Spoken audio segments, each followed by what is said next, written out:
Thank you. Senator Siewert. Thank you, Madam Acting Deputy President. Tonight I want to talk about sharks. I am an avid ocean user, as is my partner, who has surfed his entire life and I think probably has gills. As such, I'm not an outsider to this issue. There's a reason I hold the marine portfolio, and that is because I love the marine environment. I'm never happier unless I'm near the ocean or in the ocean. And the recent shark attacks and the recent debate are touching very close to home. However, I do not believe is the time for knee-jerk reactions, and calls for culls of sharks will not help us understand our populations, our shark populations, or protect our community. Despite their fearsome reputation, sharks are marine animals and are part of the marine ecosystem, with whom we share the ocean. The loss of human lives is tragic, and my heart goes out to loved ones, to those that have lost loved ones. Having recently suffered a loss of a loved one through a sudden and horrific circumstances, I can understand some of what these people and their families are going through. However, there is nothing to suggest that sharks are deliberately entering and going near populated beaches or specifically preying on humans. We know very little about sharks. If there are more contacts, if there are more using our coastal zones, and if they are, why? Is it a simple response to the use of our oceans by more people, as was suggested by researchers in WA today? A simple increase in numbers is unlikely given their slow reproductive rate and response, and so we don't know what the drivers are to any increased occurrences, if in fact that is what's happening. There is now an urgent need to research the links between increased inshore shark presence and the pressures such as ocean warming. More research and monitoring is the only way that we can understand shark behaviour and reduce the likelihood of encountering one when we are in the water.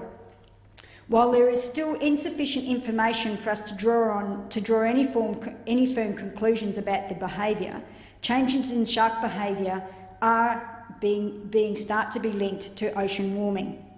Through research, for example, such as the 2009 Australian Marine Climate Change Impacts and Adaptation Card Report, and recent research that has just come out of South African research that shows that there has been more shark sightings during warmer water years, and particularly for female sharks of certain sizes.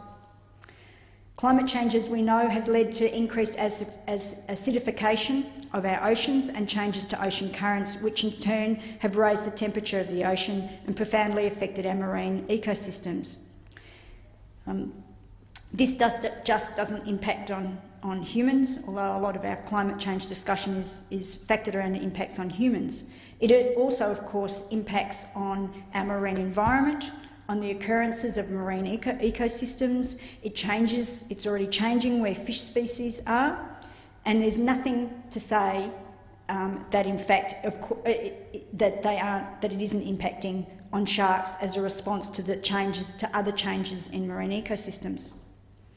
Clearly, we need to better understand the pressures that climate shocks, warming waters and diminished fish stocks are having on shark behaviour, populations and distribution in our oceans. The information obtained from shark research and monitoring is invaluable, not only for protecting threatened species, but also to increasing public safety. Shark research generally involves electronic tagging of sharks so that their movements can be tracked and interpreted. The West Australian research to date has also included monitoring information from receivers, studying the impact of changes in fisheries management on shark numbers, exploring correlations between shark sightings and factors like water temperature, prey abundance, whale movement, weather, time of day and the time of year, and reviewing research on the effectiveness of shark mitigation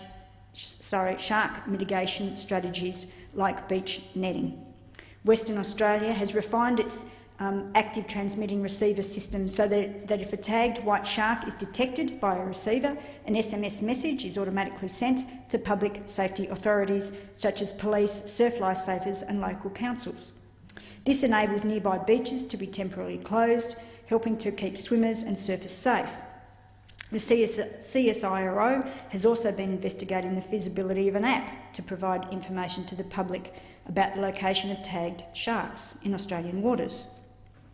Unfortunately, of course, while this, what Western Australia in particular is doing is I understand, world-leading work, this work cannot extend across the whole of the coast and hasn't yet extended to some of WA's popular surfing spots.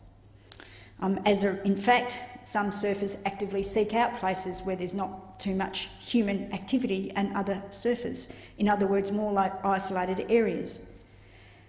Unfortunately, not all this technology is robust enough to be rolled out, as I said, to all our popular surfing spots. But as a result of what has already been rolled out, we are beginning to get a much better picture of our shark populations and how we could potentially be keeping our communities safer and more alert to the risks. Research needs to be consistent and long-running in order to be effective. We should be investing more in our shark research rather than less. And I must admit I'm concerned about the reduced investment in broadly in research funding, but this is one of the key areas that we need to be looking at. The only way we can understand any changes that may be occurring in shark populations, and in particular the behaviour in response to, be it ocean warming, climate change, or some other impact in our marine environment, we need to be looking into this and studying this. We need to be focusing our understanding, we need to be focusing so that we better understand what these impacts are, what are the drivers of, if there are more interactions, and that is yet to be established. If there are, in fact, more interactions, what is driving these interactions? We do not believe that calls to amend the Environmental Protection and Biodiversity Conservation Act to remove white sharks as a protective species and begin widespread culling we do not believe this is a viable solution, given the enormous distances that sharks travel and the remarkable difficulty that we have, in fact, in already locating sharks that have in fact already been radio tagged. Culling will not address this issue. We need a much deeper, well thought out approach to addressing the issues. If we randomly cull sharks and don't know the drivers of the interaction, if in fact that is occurring, if they are coming closer to into our coasts, we need to understand that, and culling will not address those issues. There's been a number of statements lately by researchers that who have been researching sharks, and that is their opinion too. In fact, again, there was another article in today's media from two researchers in Western Australia that point out that culling will not solve this particular issue. We need to understand not only sharks, but the marine environment in which they live. We believe that better understanding these drivers, finding ways to minimise the risks for those that do love the oceans and do want to use the oceans, will address this particular issue. We need to be looking at this issue in a way that we can properly solve it and not make knee-jerk reactions that in fact will not solve the issue. The marine environment is an amazing marine environment and amazing environment, and that includes all the pieces of that environment, all the elements that make it up. Taking out top predators from this environment will also cause other changes to our marine environment. Those using the water and the marine environment actually generally understand these risks, and that's why you hear from the families of those that have lost loved ones that most of them are actually saying, please don't cull, please don't cull.